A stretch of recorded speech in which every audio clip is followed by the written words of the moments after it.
ආයිබෝවන්. අද අපි කතා කරන්න යන්නේ සියලුම ආකාරයේ දුක් නිවාලීම සඳහාම කැපවුණු අසිරිමත් දිව්‍යමය චරිතයක් ගැනයි. මෙහෙම හිතමුකෝ. සුවපත් වීම කියන්නේ බෙහෙත් හේත් වලට විතරක් සීමා නොවි විශ්වීය පොරොන්දුවක් වුණා නම් කොහොම වෙයිද? අන්නේ ප්‍රශ්නේ තමයි මහායාන බුදුදහමේ ගොඩක් ගෞරවයෙන් සැලකන බයිෂජගුරු බුදුන් වහන්සේ කියන සංකල්පේ හරේම වෙන්නේ. හොඳයි. අපි මේ කතාවට බහිමු. මුලින්ම අපි බලමු කවුද මේ සුවපත් කිරීමේ මහා ගුරුවරයා කියන්නේ සහ උන්වහන්සේගේ නමේ ඇත්තම තේරුම මොකක්ද කියලා. උන්වහන්සේගේ සම්පූර්ණ නාමය තමයි බයිෂජ්ජගුරු වෛඩූර්ය ප්‍රභාරාජ. අපි මේක ටිකක් කඩලා බලමු. බයිෂජ්ජගුරු කියන්නේ සුවපත් කරන ගුරුවරයා කියන එක. වෛඩූර්ය ප්‍රභාරාජ කියන්නේ වෛඩූර්ය මාණික්කයේ ආලෝකයේ දරන රජු කියන එක. බලන්න මේ නමෙන්ම උන්වහන්සේගේ ද්විත්ව කාර්යභාරය කොච්චර ලස්සනට පැහැදිලි වෙනවද? ඒ කියන්නේ එක පැත්තකින් දුක් නිවාලන ගුරුවරයෙක් අනිත් පැත්තෙන් පාරිශුද්ධ දිව්‍ය ලෝකයක බබලෙන රජු කෙනෙක්. දැන් තමයි වැදගත්ම කොටසක් උන්වහන්සේගේ රූපය, ඒ කියන්නේ ප්‍රතිමා සහ සිතුවම්. ඒවයි තියෙන සංකේතවලට ලොකු අර්ථයක් තියෙනවා. අපි ඒක එකින් එක විකේතනය කරලා බලමු. හොඳයි. මුලින්ම බලමු උන්වහන්සේගේ ශරීර වර්ණය. ගොඩක් වෙලාවට අපි දකින්නේ ගැඹුරු නිල් පැහැයක්. හරියට වෛධූර්ය මාණික්කයක් වගේ. ඉතින් මේක ලස්සනට පේන්න විතරක් පාවිච්චි කරපු පාටක් නෙවෙයි මේ නිල් පාටෙන් ඇත්තදම සංකේතවත් වෙන්නේ සුවපත් වෙන්නෝනිම කරන පාරිශුද්ධත්වය, සංසුන්කම සහ පැහැදිලි මනසක තියෙන සුව කිරීමේ ශක්තියයි. ඉතින් උන්වහන්සේගේ අත්වල තියෙන්නේ මොඩවද? දකුණු අත දිහා බලුවොත් ඒක තියෙන්නේ වරද මුද්‍රාවෙන්. ඒ කියන්නේ දීමේ පිරිනැමීමේ උතුම්ම ඉරියව්ව.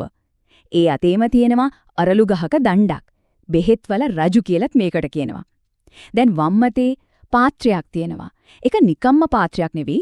ඒක පිරීලා තියෙන්නේ කායික විතරක් නෙවෙයි මානසික ලෙඩත් සුව කරන දිව්‍ය ඖෂධ වලින්.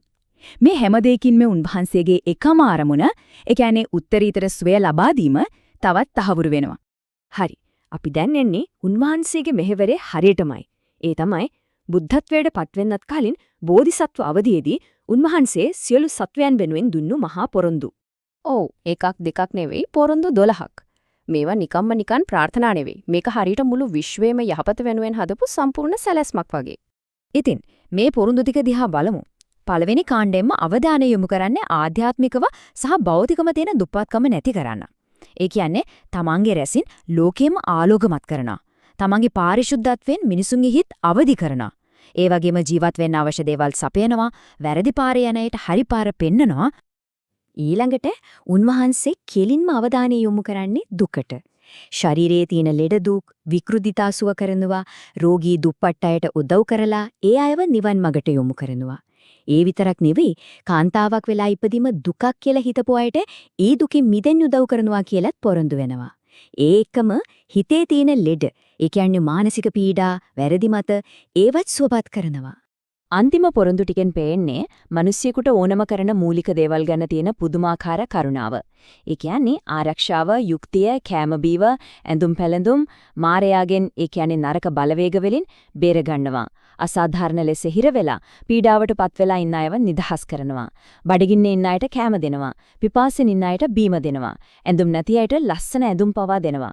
බලන්දකෝ ඒ පොරොන්දුවල තියෙන ගැඹුර. හැබැයි භයිෂජගුරු බුදුන් වහන්සේ මේ කාර්යය තනියම කරන්නේ නැහැ. උන්වහන්සේට උදව්වට බලවත් දිව්‍යමය පිරිසක් ඉන්නවා. ඉතින් උන්වහන්සේගේ දකුණු අත වගේ ඉන්නේ සූර්යප්‍රභ බෝධිසත්වයනුත්, වම අත වගේ ඉන්නේ චන්ද්‍රප්‍රභ බෝධිසත්වයනුත්. මේ නම් දෙකෙන්ම ලොකු කතාවක් කියනවා.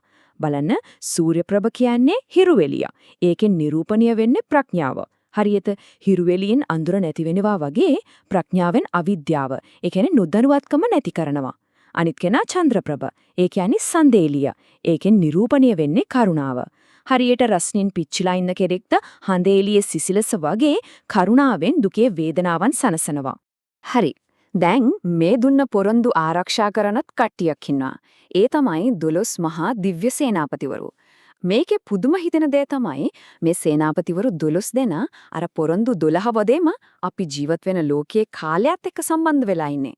ඒ කියන්නේ අවුරුද්දේ මාස 12ට එක්කෙනා ගානේ, ඒ වගේම රාශි චක්‍රයේ සත්තු 12 දෙනාටත් එක්කෙනා ගානේ ඉන්නවා.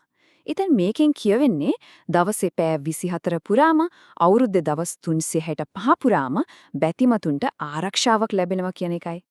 එහෙමනම් දැන් තියෙන වැදගත්ම ප්‍රශ්නේ තමයි මේ පුරාණ ප්‍රඥාව අපේ ප්‍රායෝගික ජීවිතයට සහ සෞඛ්‍ය පිළිබඳ දර්ශනයකට සම්බන්ධ වෙන්නේ කොහොමද කියන එක. හරි. ඉතින් කොහොමද මේ ප්‍රඥාව එක්ක සම්බන්ධ වෙන්නේ? ප්‍රධානම ක්‍රමයක් තමයි උන්වහන්සේට විශේෂිත මන්ත්‍රය. ඒක තමයි තද්යථා ඕම් බයිෂජ්ජේ බයිෂජ්ජේ මහා බයිෂජ්ජේ රාජ සමුද්ගතේ ස්වාහා. මේ මන්ත්‍රයේ සජ්ජායනා කිරීමෙන් උන්වහන්සේගේ සුව කිරීමේ බලය Taman වෙතට ළඟා කරගන්න පුළුවන් කියලා තමයි විශ්වාසය. ඒ නිසා ලෙඩ දුක් වලින් සහනයක් හොයන අයට මේක ගොඩක් වැදගත් වතාවතක්. ඇත්තදම මේ දර්ශනය ටිබෙට් වෛද්‍ය විද්‍යාවට කොච්චර සම්බන්ධ වෙනව නම් ඒ වෛද්‍ය ක්‍රමයට අනුව අපේ ශරීරයේ හැදෙන හැන්න ලෙඩකම මුල තියෙන්නේ හිපේ. ඒ කොහොමද? මුලින්ම එන්නේ අවිද්‍යාව. ඒ කියන්නේ යථාර්ථය හරියට තේරුම් නොගැනීම. මේ නොදැනුවත්කම නිසා තමයි ලෝභ, ද්වේෂ, මෝහ අපි තුන්දොස් කියලා කියන මානසික විෂ වර්ග තුන හැදෙන්නේ. වෙන විදිහකින් කිව්වොත් පාලනයක් නැති ආසාව, වෛරය සහ මෝහය. ඉතින් මේ මානසික විෂ අපේ ඇඟේ ස්වභාවික සමබරතාවය නැති කරලා ලෙඩ රෝග හැදීමේ ඉගින්ගීමක් කියන්නේ කියලා තමයි මේ ඉගැන්වීමෙන් කියන්නේ. ඒ වගේම තවත් විශ්වාසයක් තියෙනවා.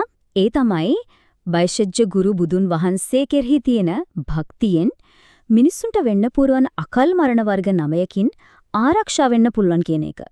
මේ අතරට වෙලාවට බෙහෙත් නැතිව මැරෙන එක, රජයෙන් දඬුවම් විඳලා මැරෙන එක, ඒ වගේම ගින්නෙන්, වතුරෙන්, විෂ වලින් සත්තුන්ගෙන් වෙන අනතුරු වගේ දේවලුත් ඇතුළත්.